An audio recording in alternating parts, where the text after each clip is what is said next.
Alenka Bole-Vrabec je uredila leta 1937 v Kranju. Študirala je primerjalno književnost in dramsko igro na takratni Akademiji za igralsko umetnost, kar boste danes lahko slišali, da se je tudi lepo odrazilo v samem prevodu 100 let samote, vsa ta povezava s književnostjo in igralstvom.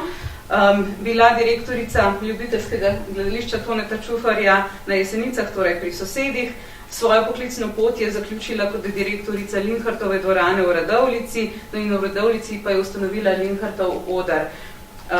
Na posebno področje ustvarjanja pa je prevajalstvo. Prav o tem bomo danes več govorili. V njenem zajetnem opusu je največ prevodov iz španske in južnoameriških književnosti.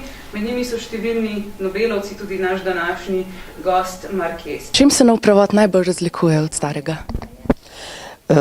Razlikuje se po finesah, ker zgodbe ni mogoče spremeniti, misli ni mogoče spremeniti, je pa lahko vse to mogoče oplemenititi. Ste potem ponosni na vaš nov izvod? Mislim, da sem. Lahko izpostavite kakšen del romana, ki vam je najbolj pri srcu?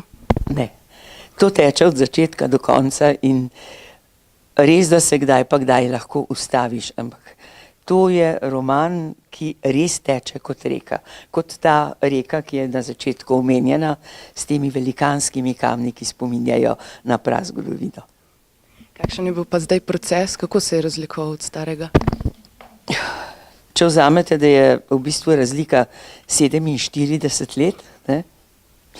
To je v bistvu že skoraj za pol enega življenja, če že malo več, so se stvari spremenile, tudi v jeziku, v tem, kako gledamo na jezik, recimo tudi določene stvari so se obogatile, ne?